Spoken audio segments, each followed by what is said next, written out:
Cumprimento a todos os meus irmãos com a paz de Jesus. Seja bem-vindo ao estudo da lição número 8. Antes de iniciarmos o estudo, vamos orar. Pai querido que estás nos céus, aqui estamos na Tua presença, em meio à natureza, buscando a Tua bênção, buscando o derramamento do Espírito Santo sobre mim e sobre os meus irmãos. Assim como Jesus prometeu, dá-nos a iluminação do Espírito Santo para entendermos a Tua palavra profética. Abençoa-nos, pois é em nome de Jesus que clamamos. Amém. Lição número 8. Consolem o meu povo. Deus é o Consolador, é o Confortador. O verso áureo diz: ó Sião, você que anuncia boas novas, suba a um alto monte. Ó Jerusalém, você que anuncia boas novas, levante a sua voz fortemente, levante-a, não tenha medo, diga às cidades de Judá: eis aí está o seu Deus. Isaías 40, verso 9. Na Segunda Guerra Mundial, ela terminou em 1945, quando foi formado o governo mundial. A Organização das Nações Unidas, a ONU, foi fundada em 1945, exatamente no ano em que terminou a Segunda Guerra Mundial. Desde lá, nós já estamos nos preparando, o mundo está sendo preparado para o governo mundial.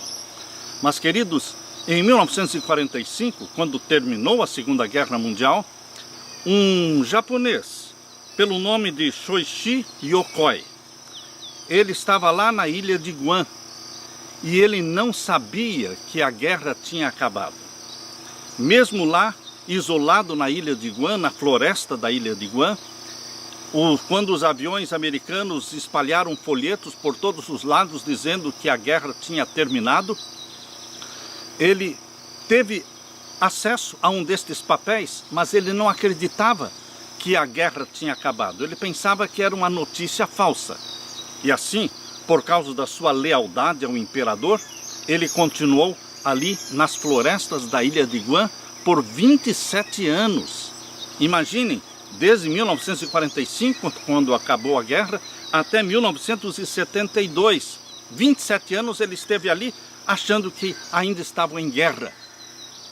Queridos, um grupo de caçadores encontrou este japonês, Yokoi, pescando em 1972, quando disseram para ele que realmente a guerra tinha acabado. Queridos, a história de Shoichi Yokoi representa a história de muitos pecadores. Há 2000 anos atrás, Jesus Cristo trouxe a paz. Há 2000 anos atrás, Jesus Cristo trouxe reconciliação entre o pecador e Deus. Ele trouxe a paz. Porém, mais da metade da população mundial ainda nunca ouviu falar de Jesus. Nunca teve acesso à palavra de Deus. Infelizmente, queridos, muitos ainda estão tentando a salvação pelas obras, a salvação pelas penitências, pelas longas peregrinações, pelo alto flagelo. Eles ainda não descobriram que existe salvação em Jesus Cristo, que já morreu por nós há 2000 anos atrás. Ele está agora para vir a segunda vez. A primeira vez ele veio para nos salvar, nos resgatar do pecado com o seu próprio sangue. Agora, a segunda vez, ele virá para nos buscar e nos arrebatar para o céu. Regozije-se com estas boas novas de salvação, de paz, de libertação em Jesus Cristo. Na parte de domingo, consolo para o futuro. Abra sua Bíblia em Isaías capítulo 40. Vamos ler aqui o verso 1 e o verso 2. Palavras de consolo. Consolai o meu povo, diz o vosso Deus. Falai benignamente a Jerusalém, bradai-lhe que já a sua malícia é acabada, que a sua iniquidade está expiada e que já recebeu em dobro da mão do Senhor por todos os seus pecados. Queridos, estas palavras de Isaías 40, verso 1, são as palavras mais revigorantes e confortadoras da Bíblia. Consolem o meu povo, diz Deus. Fale benignamente para com Jerusalém. Deus quer trazer uma mensagem de conforto, de consolo Do capítulo 1 de Isaías até o capítulo 39, nós temos ali, o foco é juízo sobre Judá. Porém, do capítulo 40 em diante, está falando de restauração, promessas de restauração, volta do cativeiro babilônico e restauração do povo de Deus. Na primeira parte do livro de Isaías, fala do castigo infligido pela Assíria, o cetro da ira de Deus, do qual o Senhor livrou Judá ao destruir o exército de Senaqueribe em 701 a.C. Houve também o castigo infligido por Babilônia. Babilônia, quando atacou Judá, o ataque babilônico foi feito por 3 vezes. Em 605, eles cercaram Jerusalém e levaram cativos para Babilônia 3.023 filhos de Deus que estavam ali em Jerusalém. Nesta leva de 605 é que foi levado Daniel e os seus companheiros. No segundo cerco, no segundo ataque, foi no ano 597.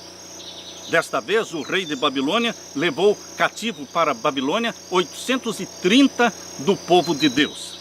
E no terceiro cerco, foi em 586, somente em 586 foi que o templo foi realmente destruído. E desta vez, em 586, eles levaram para Babilônia 745 cativos. Queridos, durante esses 3 ataques, durante essas 3 levas de cativos para a Babilônia, Deus estava manifestando o seu desagrado, porque o seu povo estava longe de Deus, afastado dos caminhos de Deus, apostatado. Porém, queridos, a partir do capítulo 40 de Isaías, Deus está falando de restauração. E esta restauração aconteceu através de Ciro. Ciro é mencionado logo aqui em Isaías. Abra sua Bíblia aqui em Isaías, no capítulo 44. Isaías capítulo 44 fala da libertação que Deus traria através de Ciro. Vamos ler aqui o verso 28. Isaías 44, verso 28, diz assim: Quem diz de Ciro, ele é o meu pastor, ele cumprirá tudo o que me apraz, dizendo também a Jerusalém, sê edificada, e ao templo, funda-te. E o capítulo 45, verso 1, assim diz o Senhor ao seu ungido, a Ciro, a quem tomo pela sua mão direita, para abater as nações diante da sua face, e soltarei os lombos dos reis para abrir diante dele as portas, e as portas não se fecharão. Ciro, ele entrou na profecia, foi o primeiro rei persa, e ele entrou na profecia sendo chamado de o meu pastor, o meu ungido. Deus libertou o seu povo depois de 70 anos no cativeiro. Trouxe o seu povo de volta para Jerusalém, trazendo restauração para Judá. Hoje, queridos, quando nós olhamos para trás, nós percebemos que a Síria não existe mais. Babilônia foi destruída. O libertador, Jesus Cristo, veio para trazer libertação. Conhecereis a verdade e a verdade vos libertará. A verdade é Jesus Cristo. Ele mesmo disse em João 14, verso 6, eu sou o caminho, a verdade e a vida. É a verdade, Jesus, que nos liberta, que nos traz paz. Hoje Deus tem um Israel espiritual. O Israel literal, ele falhou no cumprimento da missão dada por Deus. Mesmo depois do cativeiro, mesmo depois que eles retornaram do exílio, eles falharam no cumprimento da missão dada por Deus, rejeitando o Messias, rejeitando Jesus Cristo. Mas o Israel espiritual, você e eu pertencemos a esse Israel espiritual, comprados, nós fomos pelo sangue de Jesus Cristo. Ele é a nossa paz. Aleluia. Na parte de segunda-feira, presença, palavra e preparação do caminho. Aqui nós temos em Isaías capítulo 40, abra sua Bíblia, Isaías capítulo 40 e o verso 3 até o verso 8. Aqui nós temos uma profecia que se cumpriu na pessoa de João Batista. Leia comigo, Isaías capítulo 40 e vamos ver o verso 3 até o verso 8. Voz do que clama no deserto, preparai o caminho do Senhor, endireitai no ermo, vereda ao nosso Deus. Exatamente este verso de Isaías capítulo 40, verso 3, é usado lá em Mateus capítulo 3. Abra sua Bíblia. em Mateus capítulo 3, nós vamos encontrar o cumprimento deste texto da profecia de Isaías. Mateus capítulo 3, verso 1 em diante. E naqueles dias apareceu João Batista pregando no deserto da Judéia e dizendo: arrependei-vos, porque é chegado o reino dos céus. Porque este é o anunciado pelo profeta Isaías, que disse: vós que clama no deserto, preparai o caminho do Senhor, endireitai as suas veredas. Estão percebendo o texto usado aqui por Mateus, citando Isaías, dizendo: este foi o cumprimento da profecia de Isaías. E o verso 4 diz: e este João Batista, tinha o seu vestido de pelos de camelo e um cinto de couro em torno dos seus lombos, e alimentava-se de gafanhotos e de mel silvestre. A maioria das traduções diz gafanhotos e mel silvestre. Mas, queridos, a tradução mais correta não é gafanhoto, inseto, mas seria uma alfarroba.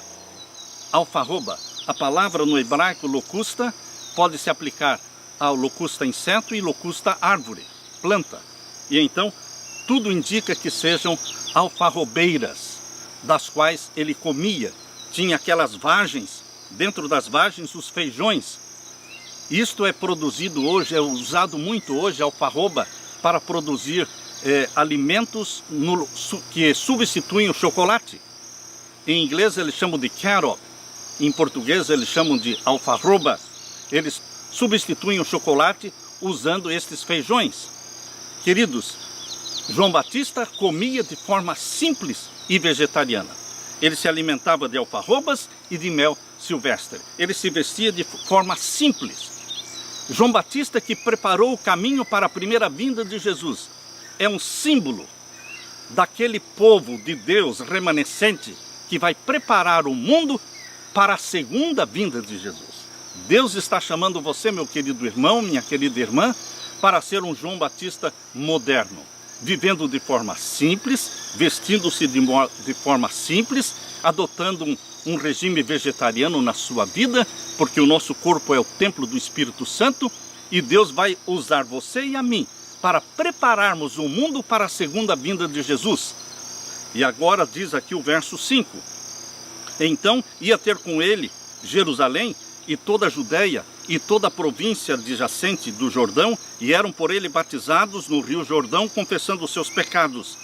E vendo ele muitos dos fariseus e dos saduceus que vinham ao seu batismo, dizia-lhes: raça de víboras, quem vos ensinou a fugir da ira futura? Produzi, pois, frutos dignos de arrependimento. Queridos, Deus quer que nós produzamos frutos de arrependimento. João Batista disse que depois dele viria aquele que os batizaria com o Espírito Santo e com fogo. Diz aqui o verso 11: e eu, em verdade, vos batizo com água para o arrependimento. Mas aquele que vem após mim é mais poderoso do que eu, cujas alparcas não sou digno de levar. Ele vos batizará com o Espírito Santo e com fogo. Hoje, os João Batistas modernos estão pregando sobre o batismo do Espírito Santo. Você e eu estamos buscando diariamente o batismo do Espírito Santo, para que sejamos batizados com o Espírito Santo e com fogo. E como João Batistas modernos, vivendo de forma simples, adotando a reforma de saúde na nossa vida, fazendo do nosso corpo o templo do Espírito Santo, vamos ser usados por Deus para preparar o caminho para a segunda vinda do nosso querido Jesus Cristo. Agora volte para Isaías capítulo 40 e vamos ver então a partir do verso 4. Isaías capítulo 40, a partir do verso 4. Todo vale será exaltado. E o verso 5. E a glória do Senhor se manifestará, e toda a carne juntamente verá que foi a boca do Senhor que isto disse. Quando se cumpriu esta profecia? Em Jesus Cristo, quando a glória do Senhor, a palavra aqui usada para Senhor é o tetragrama, YHWH. A glória do Senhor se manifestou no Deus Filho, se manifestou em Jesus Cristo, quando ele nasceu, gerado pelo Espírito Santo, nasceu santo, veio para revelar a glória do Senhor. E agora, o verso 6. Vós que diz, clama. E alguém disse, que hei de clamar? Toda a carne é erva, e toda a sua beleza como as flores do campo. Seca-se a erva, e caem as flores, soprando nelas o hálito do Senhor. Na verdade, o povo é erva. Queridos, nós temos que cair na real. Nossa vida é muito passageira. A nossa vida é muito efêmera. A nossa vida é muito frágil. É como um fio de cabelo que pode se arrebentar a qualquer momento. Queridos, nós temos que viver tendo em mente a nossa efemeridade. A vida é passageira. Cada dia conta. O que você faz no dia de hoje conta. O passado não tem nada a ver com a sua salvação, o futuro também não.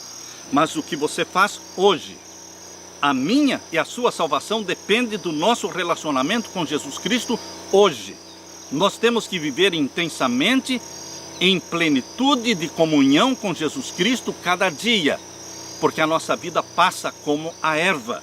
E o verso 8 diz: seca-se a erva e caem as flores, mas a palavra do nosso Deus subsiste eternamente. Abra sua Bíblia na primeira carta de João, capítulo 2. Primeira carta de João, capítulo 2, menciona que a efemeridade da vida humana, ela tem que ser substituída pela permanência eterna da palavra de Deus. Permanência eterna só é possível através de Jesus Cristo.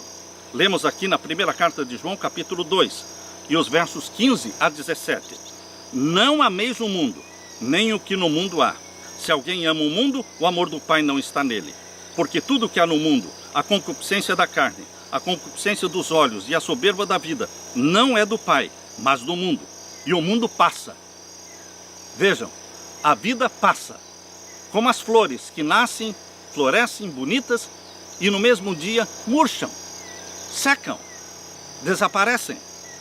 O mundo passa, diz o verso 17. Ou seja, a nossa vida é passageira e a sua concupiscência, mas aquele que faz a vontade de Deus permanece para sempre. Permanência eterna para você, meu irmão. Vida eterna para você, mas para você que permanece em Jesus Cristo. Jesus Cristo, Ele, o Filho de Deus, o Pai, eles são eternos. Deus é eterno. Não existe um Deus que não seja eterno. A palavra Deus está se referindo a um ser incriado, existente por si mesmo, eterno, sem princípio e sem fim. Deus é eterno. E quando você se agarra a Jesus Cristo, o Deus que se tornou carne, você também é salvo e você vai ter permanência eterna. Vida eterna com Jesus Cristo. Aquele que faz a vontade de Deus permanece para sempre. Conforte-se com esta bendita promessa da eternidade com Jesus Cristo. Aleluia.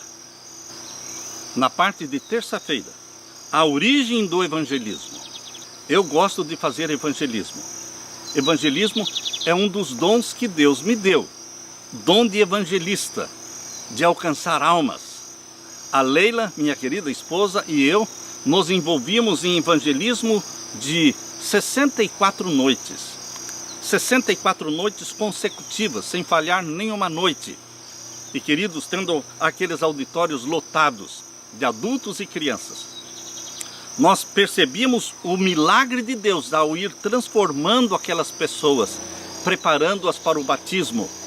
Queridos, fazer evangelismo, ser um evangelista, é a missão de Deus para você. Essa foi a missão de Deus para Jesus Cristo aqui na terra.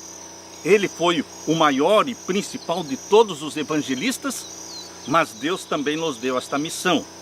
Abra sua Bíblia em Isaías capítulo 40, nós vamos ver agora os versos 9 até o verso 11. Isaías 40 e os versos 9 até o verso 11. Aqui nós lemos, verso 9 em diante. Tu, anunciador de boas novas a Sião, sobe tu a um monte alto. Tu, anunciador de boas novas a Jerusalém, levanta a tua voz fortemente, levanta, não temas, e dize às cidades de Judá: eis aqui está o vosso Deus. Fazer evangelismo não é tarefa fácil. Nós chegávamos numa cidade onde não existia nenhum converso, nenhuma igreja, e nós ali comprávamos o terreno, nós construímos a igreja E aí convidávamos as pessoas para virem para assistir às palestras da Palavra de Deus e fazíamos então ali 40 noites, 50 noites. E queridos, nós vimos a transformação operada pelo Espírito Santo quando nós colocávamos a Bíblia na mão das pessoas. Pessoas viciadas, pessoas embriagadas chegavam e nós colocávamos uma Bíblia na mão delas. E elas, depois de 1 ou 2 noites, já voltavam sóbrias, trazendo sua família. Já estavam bem arrumadas, bem vestidas e com o cabelo penteado. E eles então continuavam segurando a Bíblia e acompanhando, lendo a palavra de Deus. Nós vimos a transformação. Isto é fazer evangelismo. É resgatar almas das trevas para o reino da luz do nosso Senhor Jesus Cristo. Perseguição existia. Ataques existiam. Mas Deus nos protegia, Deus nos amparava. Aqui diz, verso 9, tu anunciador de boas novas. Você precisa ser um evangelista, anunciar as boas novas da salvação em Jesus Cristo. Tu anunciador de boas novas a Sião, sobe tu a um alto monte. Tu anunciador de boas novas a Jerusalém, levanta a tua voz fortemente, levanta, não temas, não tenha medo. Se você foi chamado por Deus para anunciar, para pregar, para dar as boas novas de salvação, os ataques virão da parte de Satanás. Mas não tenha medo. Dize às cidades de Judá, eis aqui está o vosso Deus. E agora eu convido você para ler o verso 10. Eis que o Senhor Jeová virá como forte, e o seu braço dominará. Eis que o seu galardão vem com ele, e o seu salário diante da sua face. Você vai ter recompensa, porque as almas para quem você pregar, elas serão convertidas. Aonde Jesus Cristo for levantado, a todos atrairá. Jesus Cristo tem um poder que atrai as pessoas. O Espírito Santo atrai as pessoas, levando-as a Jesus Cristo. E aquele que vem a mim, disse Jesus, de maneira nenhuma eu o lançarei fora. Seja você um evangelista, meu querido irmão. Esta profecia de Isaías capítulo 40, ela pode estar se cumprindo hoje na minha vida, na sua vida. Por isso leia também a segunda carta de Paulo a Timóteo. A segunda carta de Paulo a Timóteo, no capítulo 4. Aqui nós lemos com vocês, capítulo 4 da segunda carta de Timóteo, verso 1 em diante. Este apelo que Paulo fez a Timóteo, Deus está fazendo para você o mesmo apelo. Conjuro-te, pois diante de Deus e do Senhor Jesus Cristo, que há de julgar os vivos e os mortos na sua vinda e no seu reino, conjuro-te que pregues a palavra. Deus está apelando a você que pregue a palavra. Não é pregar outras coisas, mas a Bíblia. A Bíblia tem poder para transformar vidas. A natureza nos forma, a cultura nos informa, mas só a Bíblia nos transforma. Pregue a palavra. Inste a tempo e fora de tempo. Não existe hora imprópria para pregar. Ou você prega com a palavra, ou você prega com a sua vida, com o seu testemunho, com as suas ações. Inste a tempo e fora de tempo. Redarguas, repreendas, exortes com toda a longanimidade e doutrina. Porque virá o tempo em que não sofrerão a sã doutrina, mas tendo comichão nos ouvidos, amontoarão para si doutores conforme as suas próprias concupiscências. E desviarão os ouvidos da verdade, voltando para as fábulas. Mas tu, está falando para mim, para você, mas tu, sê sóbrio em tudo, sofre as aflições. O evangelista tem suas aflições, suas perseguições, mas tu, sê sóbrio em tudo, sofre as aflições, faze a obra de um evangelista, cumpre o teu ministério. Você foi chamado para ser um evangelista, para falar de Jesus. Que Deus te abençoe com o derramamento do Espírito Santo, para que você e eu sejamos evangelistas de Jesus. Amém? Aleluia! Na parte de quarta-feira, Criador misericordioso. No capítulo 40, verso 12 em diante, a palavra de Deus chama a nossa atenção, muda o foco. O foco passa a ser Deus como Criador. Esse Deus cheio de misericórdia, Ele também é o Criador dos céus e da terra. Abra sua Bíblia em Isaías 40, verso 12 em diante. Quem mediu com o seu punho as águas e tomou a medida dos céus aos palmos e recolheu numa medida o pó da terra e pesou os montes e os outeiros em balanças? É uma pergunta. Quando você olha para o céu imenso, quando você percebe esta imensidão do universo, as galáxias, quando você vê toda esta linda natureza, Deus pergunta: quem fez isto? Quem criou tudo isso? O louco diz: ninguém criou. Tudo surgiu por acaso. Queridos, aceitar que toda esta imensidão do universo que nos cerca surgiu por acaso, surgiu de uma explosão, surgiu do nada, isto é irracional. Nós temos que ser um pouquinho racionais e pensantes e entender que um relógio não existe sem um relojoeiro. Alguém fabricou este relógio. Quando você vê o céu estrelado, vê as galáxias, você vê tudo isto e você entende que alguém pensou, alguém planejou, alguém criou. A criação atesta de um Criador.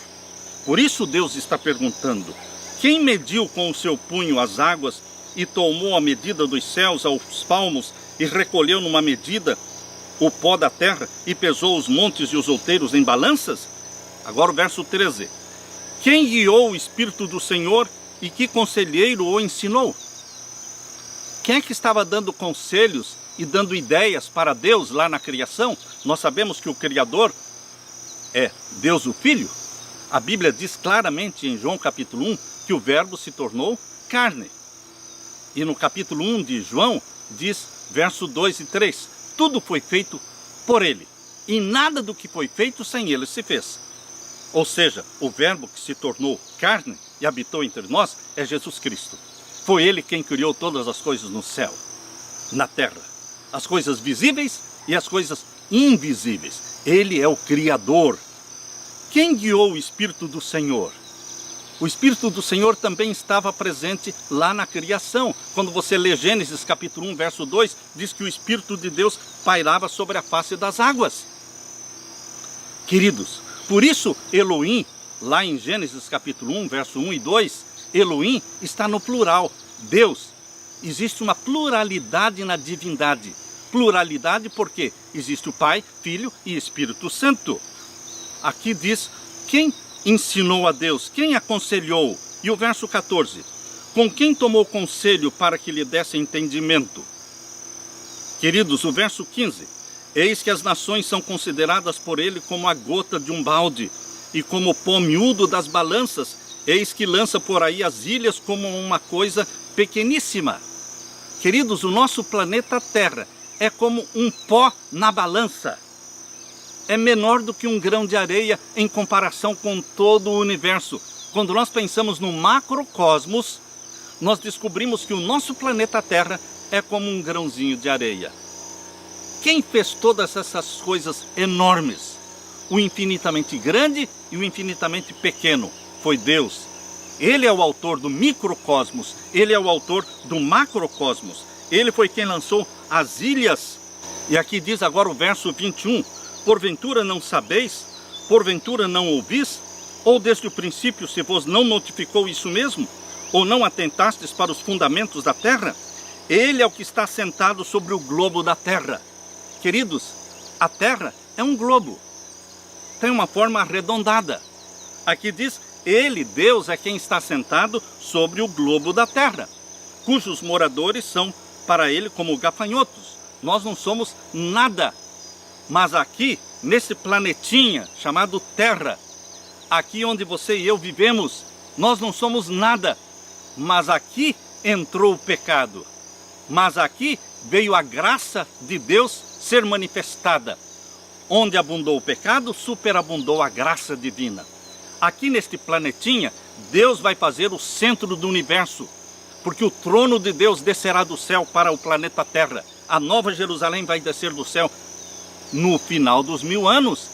E dentro da Nova Jerusalém está o santuário de Deus. Jerusalém, a Nova Jerusalém, é o tabernáculo de Deus, é o santuário de Deus. E ela desce para a terra. Aqui estará o trono de Deus. e o trono de nosso Senhor Jesus Cristo. Por isso, queridos, diz aqui, ele está assentado sobre o globo da terra, cujos moradores são para ele como gafanhotos. Ele é o que estende os céus como cortina. Foi Jesus Cristo, Deus Filho, que lançou no mundo as constelações, lançou os planetas. Foi ele quem estendeu os céus como cortina e desenrolou como tenda para neles habitar. E agora o verso 25. A quem, pois, me farei semelhante para que lhe seja semelhante? Diz o santo. A quem vamos comparar Deus? Não tem comparação. Deus é único. E o verso 26. Levantai ao alto os vossos olhos e vede quem criou estas coisas. Você não vai acreditar que tudo surgiu por acaso. Isto é irracional. Eu costumo dizer que para crer na teoria da evolução, exige-se muito mais fé, uma fé muito maior do que para crer na criação de Deus, que Deus criou, que Deus falou. Por isso, queridos, nós cremos na palavra de Deus, cremos na semana da criação de Gênesis capítulo 1, capítulo 2, uma semana de 7 dias, de 24 horas, uma semana literal de 7 dias, quando Deus criou tudo que você vê ao seu redor. Tudo foi criado naquela semana.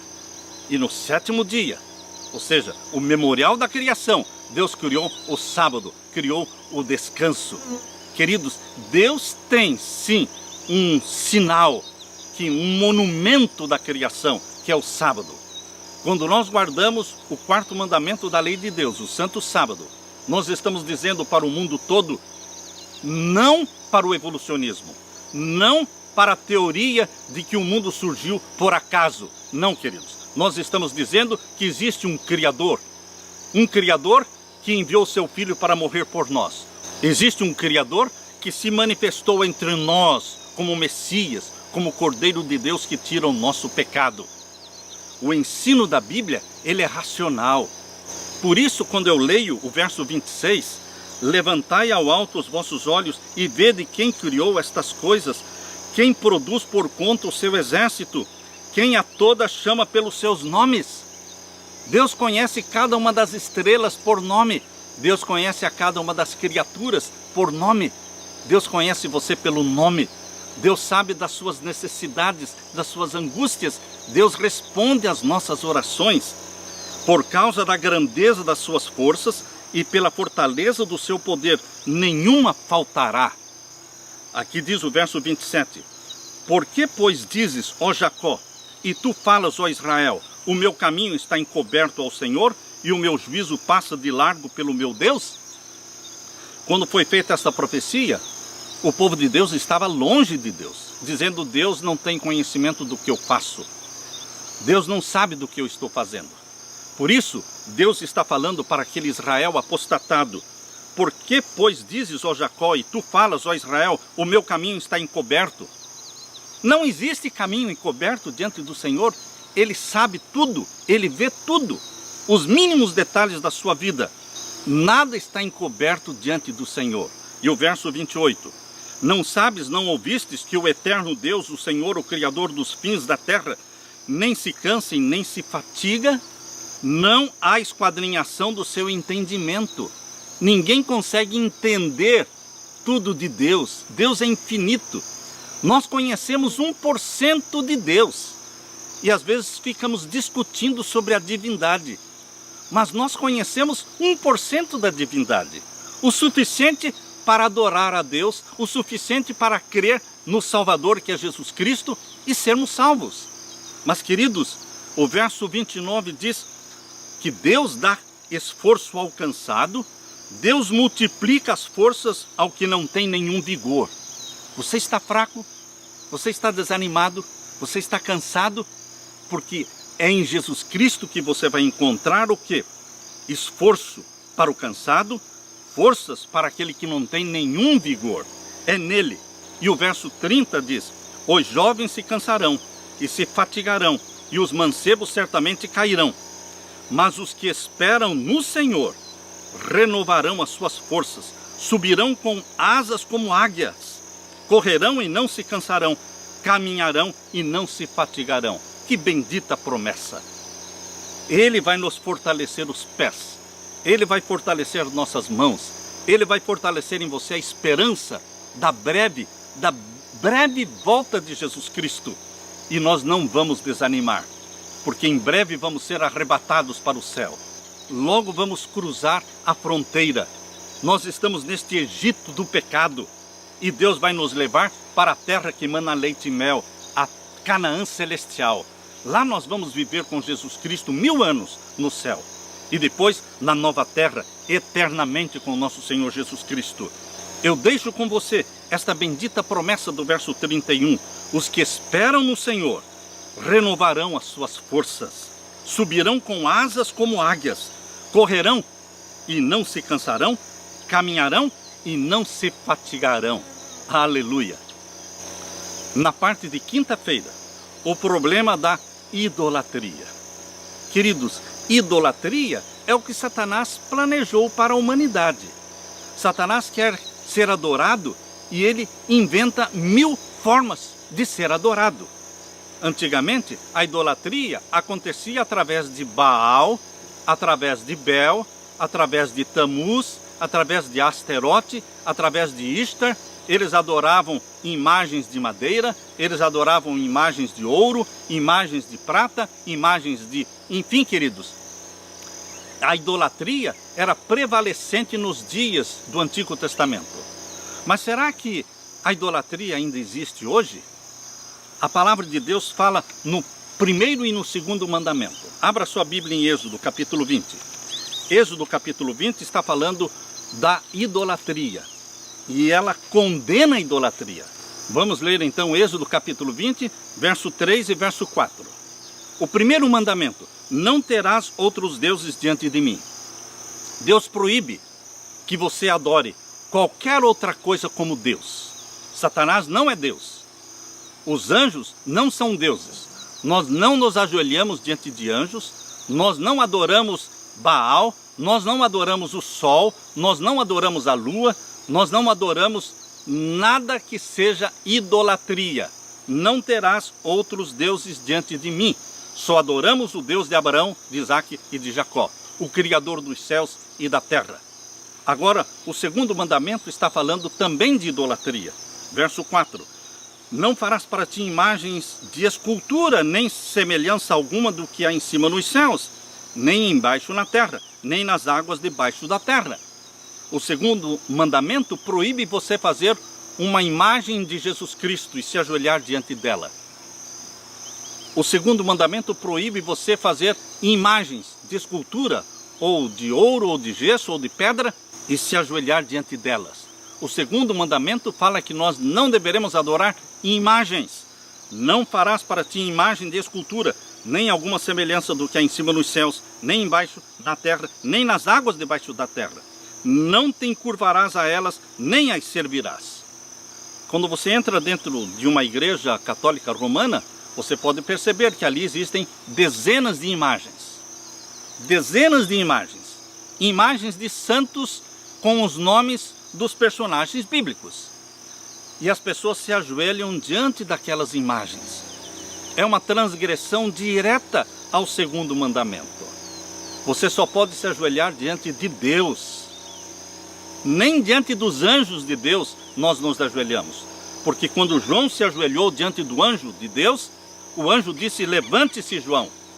Não se ajoelhe diante de mim, adore a Deus. Isso está lá em Apocalipse capítulo 19, verso 10. Queridos, nós só podemos nos ajoelhar diante do Deus, Criador dos céus e da terra. Não vamos adorar imagens, mesmo que elas tenham nomes de personagens da Bíblia. Dão muitas vezes o nome de Jesus à imagem, dão muitas vezes o nome da Virgem Maria para uma imagem, dão o nome do santo tal, e as pessoas se ajoelham.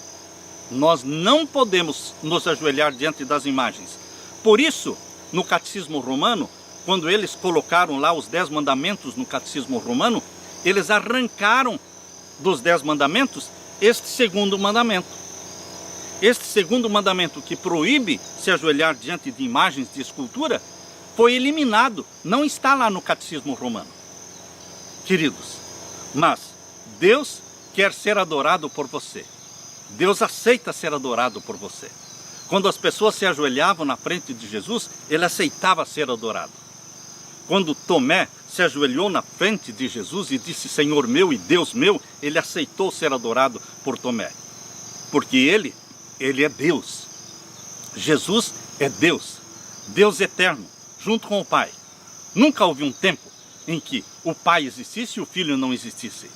São eternos, existentes por si mesmos, incriados. Este Deus eterno condena a idolatria hoje como condenava naquele tempo. A adoração de um ídolo como representação de outro Deus é uma transgressão do primeiro mandamento, que diz, não terás outros deuses diante de mim.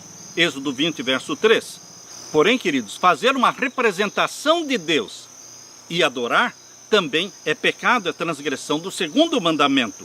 O povo de Deus não precisa de ídolos, porque ele tem a presença de Deus com eles. Deus habita em você. No tabernáculo terrestre, Deus habitava através do Shekinah. No lugar santíssimo, em cima da arca do concerto, onde estavam os 10 mandamentos, ali se manifestava a glória de Deus chamada Shekinah. Hoje, no Novo Testamento, o santuário celestial, lá no Santíssimo, está o trono de Deus. E queridos, o Espírito Santo traz Jesus Cristo para você, implantando em você a mente de Jesus Cristo. O Espírito Santo habita em você. Que tipo de idolatria nós temos hoje? Qualquer coisa que tenha a tendência de diminuir nosso amor a Deus ou interferir no nosso serviço a Deus, torna-se um ídolo na nossa vida e tem que ser banido. Uma mulher pode ser um ídolo na sua vida, um homem pode ser um ídolo na sua vida, o dinheiro pode ser um ídolo na sua vida, o trabalho, pessoas que trabalham demais, mais do que Deus planejou que elas trabalhassem. Neste caso, o trabalho está se tornando um ídolo na sua vida. A televisão pode se tornar um ídolo na sua vida, as novelas podem se tornar ídolos na sua vida, as músicas populares, essas podem se tornar ídolos na sua vida. O comer intemperantemente, há pessoas que fazem do estômago o seu ídolo, não conseguem parar de comer, fizeram do estômago o seu próprio ídolo. Queridos, hoje Satanás inventou ídolos modernos. Os escritos antigos mostram que os idólatras honravam forças que, segundo a sua crença, proporcionavam fertilidade e prosperidade. Era a religião da autoajuda. Pouco antes da volta de Jesus, e você e eu estamos vivendo nestes dias um pouquinho antes da volta de Jesus, tendo o nosso caminho sendo preparado pela obra de uma mensagem de reconciliação final. Deus tem hoje os seus Elias modernos.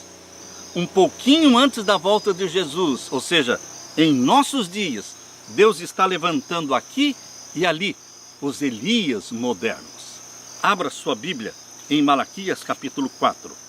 Malaquias capítulo 4 está falando dos Elias modernos. E Deus quer que você seja um Elias moderno. Elias vivia de forma simples. Elias não temia chamar o pecado pelo nome. Ele chamava o pecado pelo nome. E queridos, Elias representa o povo de Deus que vai preparar o caminho para a vinda de Jesus. Leia comigo Malaquias capítulo 4, versos 5 e 6. Eis que eu vos envio o profeta Elias. Deus está enviando você. Na primeira vinda de Jesus, Deus enviou Elias na forma de João Batista. João Batista é chamado de o Elias que preparou o caminho para a primeira vinda de Jesus. Mas hoje, o Elias moderno que está preparando o mundo para a segunda vinda de Jesus é o remanescente fiel de Deus. Eis que eu vos envio o profeta Elias, que pode ser você, pode ser eu. Nós precisamos ser os Elias modernos, antes que venha o grande dia e terrível do Senhor. E o verso 6 diz que este Elias moderno converterá o coração dos pais aos filhos e o coração dos filhos a seus pais, para que eu não venha e fira a terra com maldição. Deus quer que você e eu cumpramos com o papel e a missão do Elias moderno. Que Deus derrame sobre você o Espírito Santo, sobre mim o Espírito Santo, para que sejamos Elias modernos. Que a graça e a paz de meu Senhor Jesus Cristo permaneçam com você. É a minha oração. Amém.